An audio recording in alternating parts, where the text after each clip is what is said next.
showdowns with shallow water sharks. Could have swallowed half of my body with no problem. Battling air-breathing jungle monsters. Just enormous, isn't it? I don't think I've ever touched a fish or seen a fish that big. Reeling titanic tuna with barracuda teeth. They can cut through the skin and even through the backbone. That's a fat one, boy! And wrestling powerful titans of the deep. It truly was. It was Moby Dick. For science, sport, and food, it's the most extreme encounters in our eternal quest for hooked monster fish.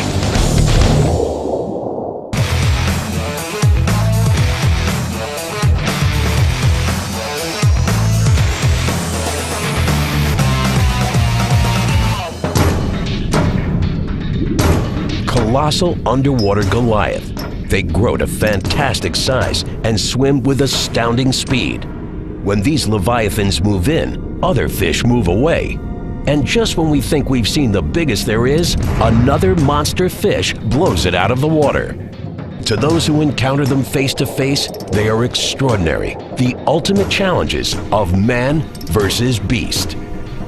There's 30,000 species out there in the world, if you take all of them combined. And the biggest ones are really the ones that really grab your imagination. If you're a little bit intimidated because they're bigger than you, and any animal that's bigger than you that's wild is something to be taken seriously. Among the world's wildest whoppers, these tough predators combine traits of 3 monster species into one: the dog-toothed tuna. Born with bodies like tuna, they have mouths like barracuda and can kill like sharks. Just imagine the body of a yellowfin tuna with the head of a barracuda stuck on the front end. It's a pretty weird combination to have that head stuck on the body of that super athlete. One asset to growing huge, these reef-dwelling behemoths have jaws out of a horror movie. Despite their strong tuna resemblance, dogtooth are actually fierce bonitos. Unlike most tuna who have smaller sized teeth, dogtooth sport a mouthful of more than 50 serrated weapons. They even have additional teeth on the surface of their tongues. Dogtooth slice into prey like sharks. It's got big gnarly teeth coming out of its mouth, and so it's really an impressive sight to see one of these guys cruising the edge of a reef. They can pierce right through the skin of its prey and then cut through the skin and even through the backbone of that prey. And dogtooth continue to break the typical tuna mold. Unlike their tuna cousins, dogtooth are unable to keep their body temperatures warmer than the water around them.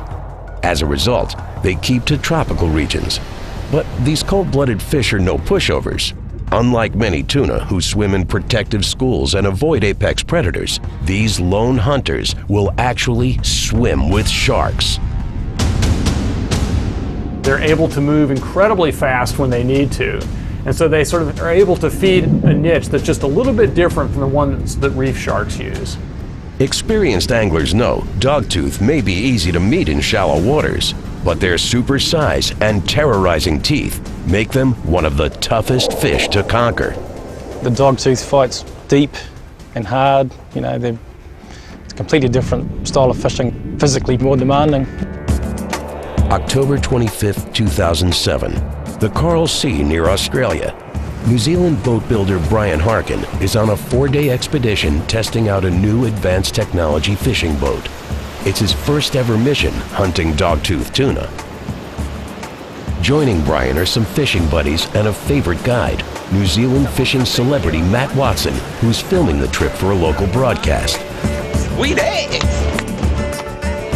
They're planning to fish with some high-tech help below decks. Submersible video cameras drag behind the boat, attached by an umbilical cable, feeding images to onboard monitors.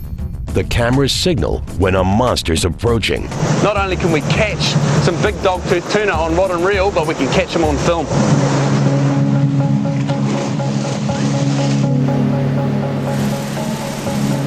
Everyone keeps close watch. But no amount of technology guarantees a whopper catch. The crew hatches a strategy. They head directly to some coral reefs where dogtooth swarm. The goal is to drop bait at the reef's edge and move out into deeper water, luring the doggies away from the reef's protective cover.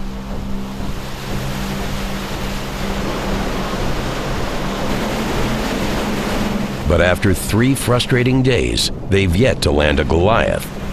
Just before giving up, they head to an area crowded with birds, sure sign of prey swimming underneath.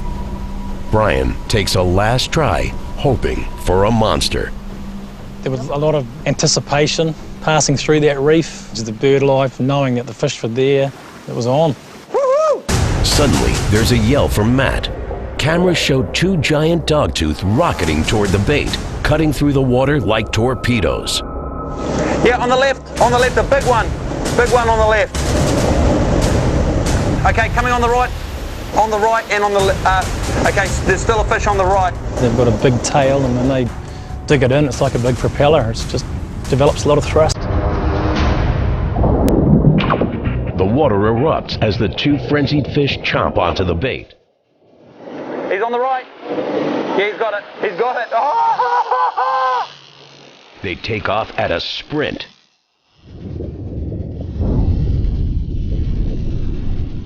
Brian takes hold of one rod while another angler grabs the second. The 2 men stand almost side by side.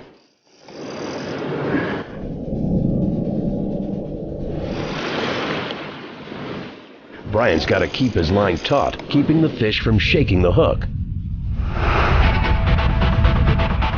But it's risky, too tight, and the line could snap. Oh, here we go again. Oh. Suddenly, Brian's massive dogtooth takes off at a dead sprint, almost pulling him overboard.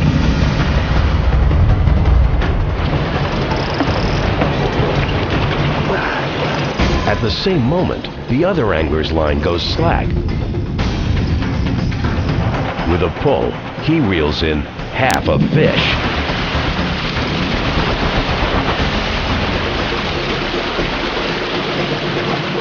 Known as the shortened variety dogtooth tuna. Looked like it would have been a fairly nice fish. You would have been looking at about 30 kilo there, Rob. But instead you got one about 20 kilo. The anglers aren't the only ones who want a whopper. Below the water, they're battling hungry sharks. The shark's eating the doggy. After seeing Robbie's fish come up eaten by a shark, I was, quite anxious about my fish not getting sharked. Brian's exhausted and losing strength. But he's determined to defeat the dogtooth before the shark beats him to it.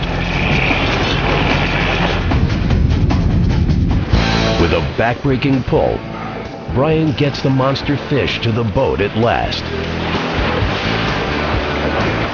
Oh, nice. Oh, nice. Let it go up here, mate.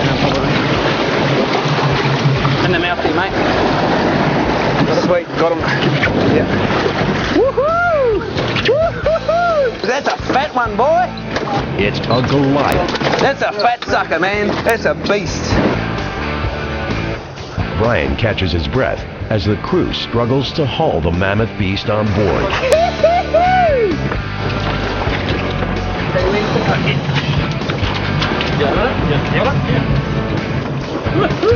Even these seasoned pros are amazed. Matt and crew estimate the dogtooth at over 1.5 meters long and almost 70 kilos.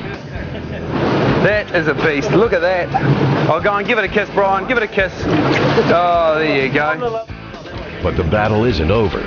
Wasting no time, the team wants to get the dogtooth back in the water for a safe release.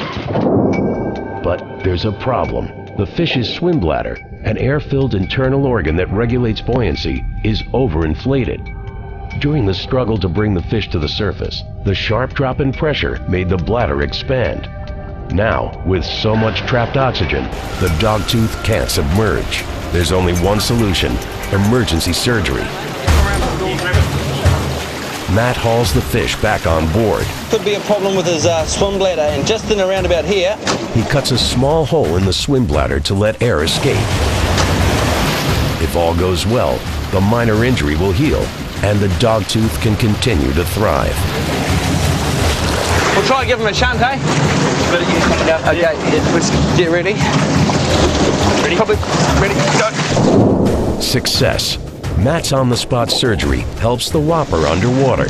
The fish swims off, safe. Yeah! All right, it worked. I was absolutely stoked when that happened. I've never seen it done on a fish of that size. That fishing trip and catching that dogtooth tuna were definitely the highlight of my fishing life.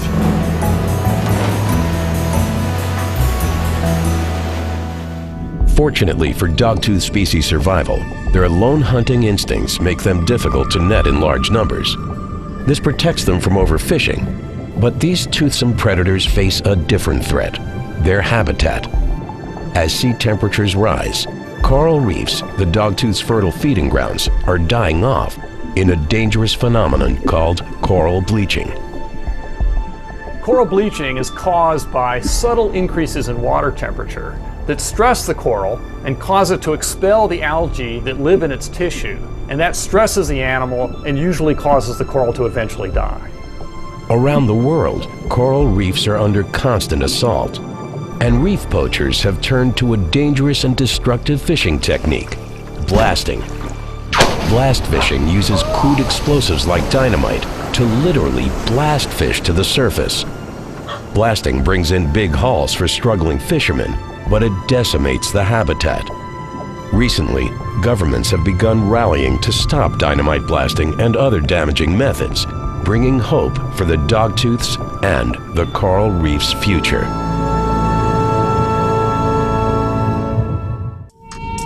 Among the world's mightiest monster fish, these apex predators eat their own kind. Colossal cannibals with an even scarier taste for shallow waters where humans dare to tread. The lemon shark. It's a big shark that lives in coastal waters, so it comes in contact with humans quite often. Tropical lemon sharks reach whopper sizes. Record setters have stretched almost 3.5 meters, weighing nearly a quarter ton. Powerful hunting and feeding instincts help these titans grow huge. And lemons are born to kill. Unlike most ocean dwellers who start life as eggs, a newborn lemon shark begins as a 60-centimeter long eating machine, driven to grow or risk being eaten by bigger sharks, including their own mother. Lemon sharks are such aggressive feeders, they'll cannibalize their own kind. Any shark, whether it's his mother or not, beginning a few minutes after his birth, is probably a threat to him. But it's their favored hunting and spawning grounds that bring them face to face with us. Lemons gravitate to shallow shore waters. Lemon sharks are a coastal species. They move up and down the shoreline, and they love these shallow inshore habitats that are just filled with marine life. When provoked, lemons fiercely defend their shoreline hunting grounds. For any fisherman who dares to take them on, a lemon shark is a dangerous and formidable foe. This thing could have definitely eaten half of me. Could have swallowed half of my body with no problem.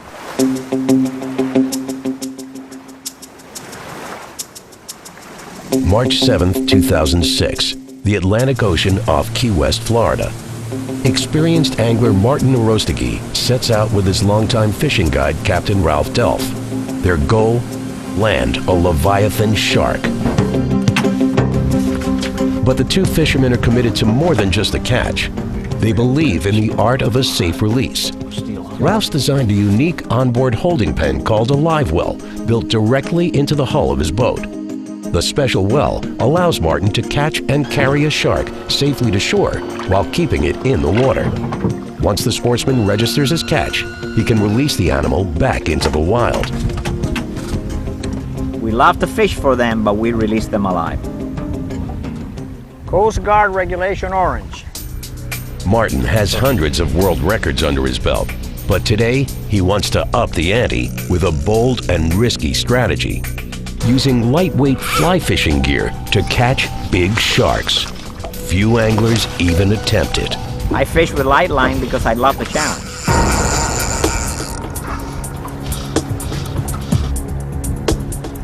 Martin keeps watch in the 9-meter boat. Hopefully we'll get a couple of fish come up. Suddenly, a dark shape shoots through the water. Martin knows from experience it's a shark, and it's headed straight towards him. The shark was about 300 feet from the boat, and it was swimming very hard towards the front of the boat where I was waiting for him. Okay, here it comes. Martin has no idea of the size of the beast below. He casts his fly. As the fly hits the water, the shark lunges forward.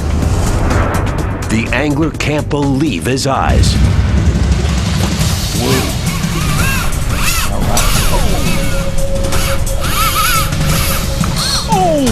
It's a gigantic lemon shark, the biggest Martin's ever seen. Grabbing the hook, swimming away at breakneck speed. The shark started swimming really, really hard because it felt the hook and pulled a lot of line out. So we had to immediately follow the shark.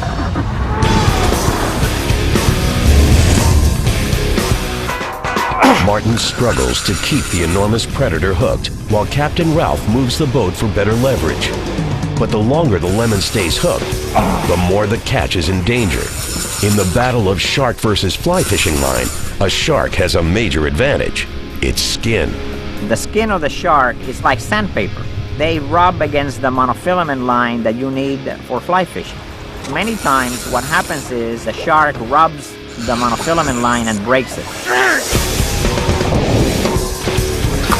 Martin prays the line will hold. What do you think? That's good. That's good. Okay. Man and beast lock in a dead heat for nearly an hour.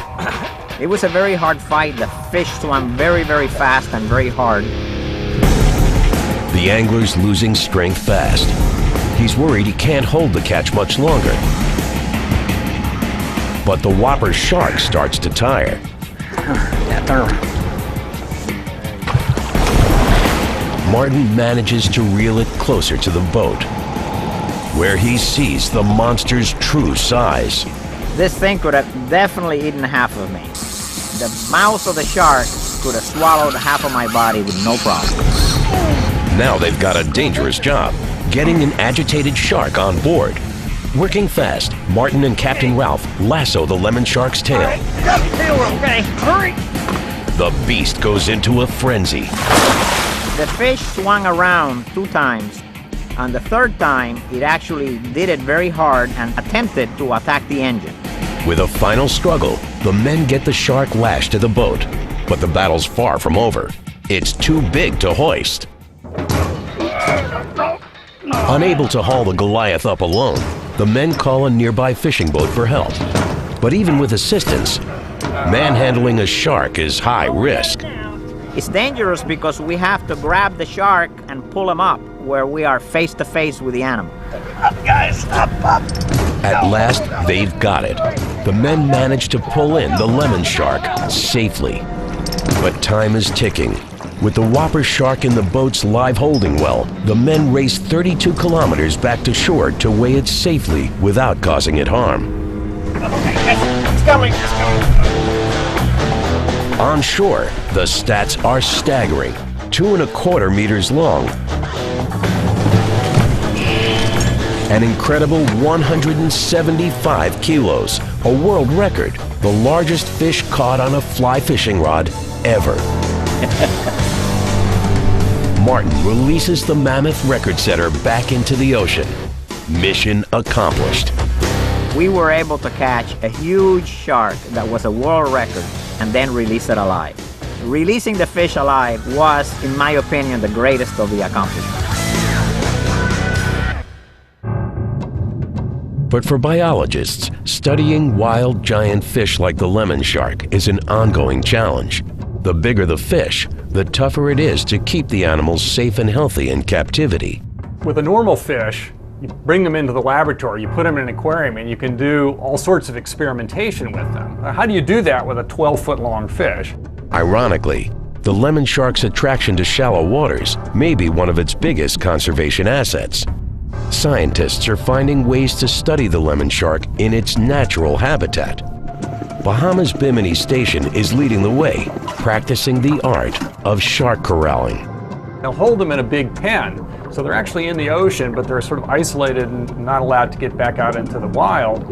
And inside that sort of semi-captive situation, they're able to do experiments with lemon sharks that are useful for learning about aspects of their physiology and their natural history that they're not able to get from simply making observations of animals in the wild. It's a critical step toward understanding and protecting some of the most astounding alpha predators on the planet.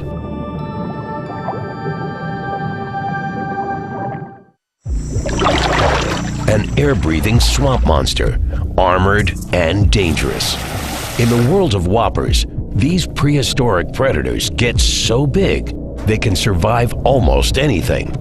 The arapaima. It's this bizarre dinosaur-like, long, skinny fish that reaches body sizes that sort of really defy belief. Monster arapaima are native to South America, but in the last century, anglers introduced them to tropical Thailand.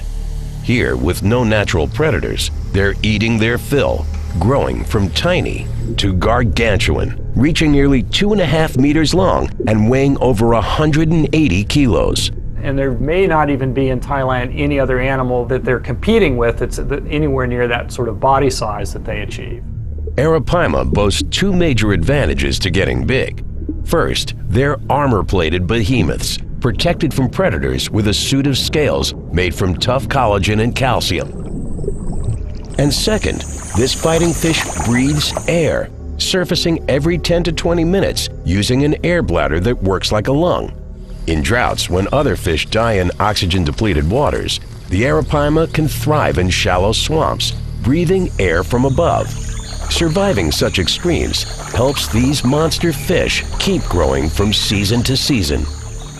Arapaimas have developed over evolutionary time this sort of dual strategy in respiration where they use their lungs to absorb oxygen, but they use their gills to unload carbon dioxide and to excrete certain kinds of waste. For anglers, wrestling an arapaima is an extreme test of endurance, the conquest of a career. It's quite hard to catch in the wild. For most anglers, it certainly is, the dream fish. October 16th, 2007, Thailand's Krabi province. British fisherman Keith Purton is enjoying a 7-day fishing vacation. He's come to Stuart Gillam's fishing resort, one of Thailand's best places to find megafish. This morning, Keith is up at sunrise, casting bait into the resort's 3.5-hectare lake, joined by seasoned father and son team, Stuart and Sean Gillam. 1 meter. A few hours brings in some good-sized catches, but Keith has no idea a whopper lies in wait. Like a jolt of electricity, the angler braces himself against a sudden, powerful pull, peeling off meters of line in seconds. It powered off down the lake that way, and really there wasn't much we could do to stop it. Underwater, it's a monster arapaima. It's so strong, Keith has to fight his instinct to yank back his reel. If he pulls too hard on the line, it could snap. Ended up having to follow it down the lake because there was no way that I could try to turn it. It was just going so quickly and so powerfully. Jesus! Now stop! As hard as he tries, Keith has met his match. Each time he reels the fish closer to shore, it takes off again for deeper water. A stalemate here. Oh, no, maybe not. And it gets worse. 30 minutes into the fight, everything stops. Standing there. In the middle of the lake, either the line or the fish is stuck in the mud.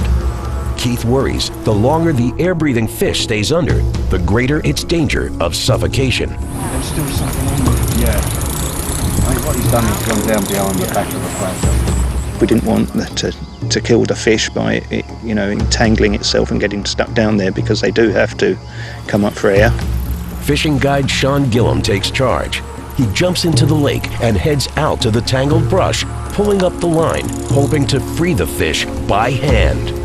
Luckily, as soon as he started giving it a few gentle tugs, the fish decided to move again. Success. Once again, the giant fish is on the move, swimming fast. Now it's Keith's job to end the showdown. But the exhausted angler's almost at the breaking point. At last, after a 40-minute tug of war, Keith gets the behemoth to shore. It's a flipping, twisting Arapaima whopper caught. But there's a danger. The fighting fish's long body is vulnerable to a life-threatening injury. He's got a big blood vessel runs down his back. If you bend this blood vessel the wrong way, it snaps, he bleeds to death. Thankfully, experienced resort owner Stuart Gillum and his crew are prepared, standing by with a specially designed net cage that keeps the fish in safe alignment. Yes! Yes! There was a big cheer or a big cry of yes. It was quite a relief to see it actually go into the net. 3 men can barely lift it for a fast photo. Supports the middle. Yeah. Okay, up. An estimated 190 centimeters long, 90 centimeters around, and roughly 150 kilos. Stuart gauges the Arapaima is larger than any caught on record. Right, that's it. That's all I'm doing. Okay. Good, thank you, guys. Keith and crew release the giant back to deep water, safe, alive, and ready to grow even bigger. It's enormous, isn't it? I don't think I've ever touched a fish or seen a fish that big. It's really incredible. But Keith's Arapaima may soon be among the last on Earth. While their introduction to Thailand could turn them into a dangerous invasive species here, the reality is Arapaima may become extinct everywhere else. The biggest 2 threats to the Arapaima populations today are the same thing that threatens so many big fish. Number 1, commercial fishing. They're big, meaty animals. You can't blame people for wanting to eat them. There's a lot of dinner on an Arapaima. The degradation of the Amazon ecosystem and all the habitats surrounding it, once that habitat's gone, if it goes, there can't possibly be any Arapaimas in that habitat. In such cases of increasingly threatened big fish, biologists may have to intervene to repopulate the species, turning to adopted man-made habitats or creating captive breeding programs in controlled environments. Arapaima are unusual because they really can be bred in captivity or in relatively close circumstances. For such a big fish, it can happen. And so they really do have the potential for captive breeding to make an important contribution to wild populations. I think for many anglers, particularly anglers who travel internationally, the Arapaima must be the prize species that most anglers aspire to. Ghostly, shimmering, powerful. The tarpon. Among the world's mammoth monster fish, these ocean hunters have a killer asset: night vision. Big and silvery. There's just really nothing like it. Big silver scales on the side of the animal with a huge eye up in the head. Called the Silver King, this shiny Atlantic beast can reach almost 2.5 meters long and weigh over 150 kilos. Tarpon are so well adapted to grow and thrive, they remain relatively unchanged since the time of the dinosaurs. The fossil record of tarpons goes back a long way. We think we have fossils of tarpons that are 100 million years old. For millennia, tarpon growth has come down to survival of the fittest. Females spawn millions of eggs each year. Only a fraction make it to adulthood. But those super specimens that do survive are built to last, living for 50 years or more, feeding and growing to mammoth proportions with few natural enemies. It's always body size as your ticket to protection. Being big allows them to escape the threats of predators, and it lets them move into the open water where they can hunt for bigger prey. One boost to their big size, the tarpon is a night stalker, born with nature's answer to infrared technology. This unusual ability is thanks to enormous eyes that work like highly sensitive light absorbers.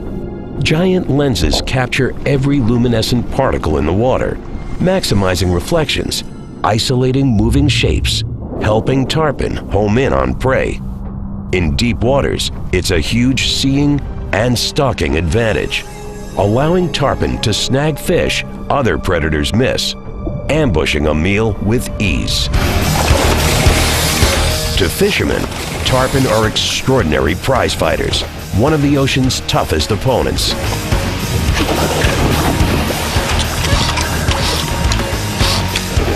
Sweet, yeah, look at that. It carries a worldwide reputation of the king of all sport fish. They're so incredible, fighting fish.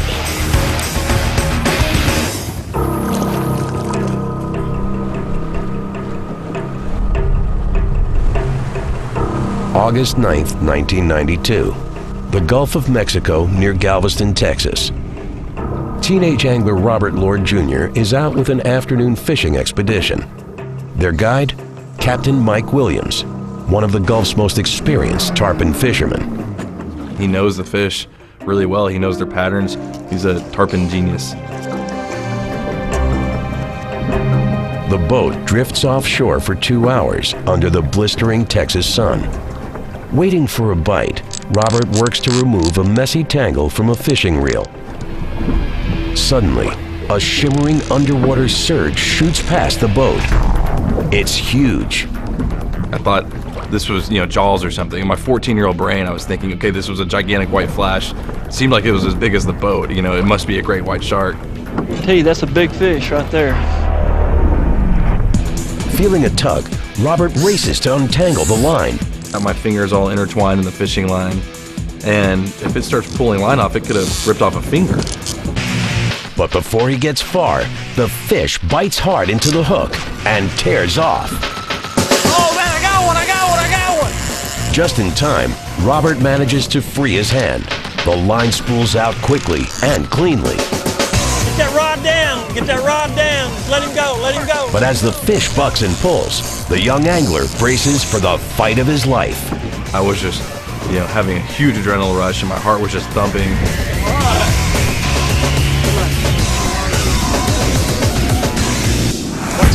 Watch that line, make sure you reel that line up even. Trying to shake the hook, the tarpon leaps high above the water. There he is. Woo! Big boy, see how thick that fish is? Airborne, it's even bigger than anyone imagined. That's the biggest fish I've seen all year right there, buddy. Everyone's just shocked because even at this long distance, you can tell it's just a, once in a lifetime thing to see something like this. The tarpon seems to get stronger with each leap. The battle's on. Don't stop him, let him go. Okay, Robert, it's coming up. It's big. I was just super nervous that I was going to lose it. Yeah, he's had this fish on 1 hour. Every time it jumps out of the water and shakes its head, you think it's going to spit the hook out. After a muscle-burning 90 minutes, the fish shows no signs of giving up. Keep that rod down. The tug-of-war pushes Robert to the edge of his stamina and strength. My biceps felt like they were completely on fire. Every time you think you've got it pretty close to the boat, it's just going to take off again and rip off more line. You're getting more and more tired, and it just doesn't seem like the fish is. Oh, God. My knees. Just hang on what you got. Robert refuses to give in to dangerous fatigue. He knows if he relaxes for a moment, he could end up in the water. I was probably 145 pounds, so, if I had, mishandled the rod or done something wrong, it definitely could have pulled me over. He was screaming, he was yelling. I mean, he was pumped up, and he never broke.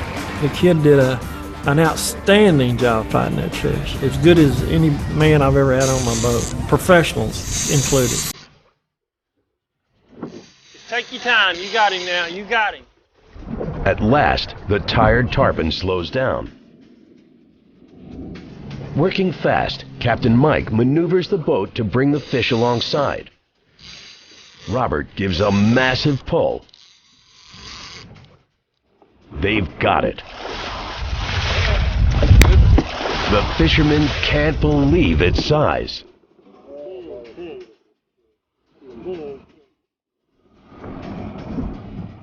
see something that's over twice as big as what you're expecting, and you don't really even know what to make of it. It's almost weird looking. It's so huge. But to measure it, they still have to get it safely to the boat's edge. Captain Mike takes charge. He gaffs the tarpon carefully. Done right, it'll keep the fish in place without causing serious harm. Getting it on board's a mission impossible. God, how are you going to get him in the boat? Up close at last, it's massive, an incredible 113 centimeters around and more than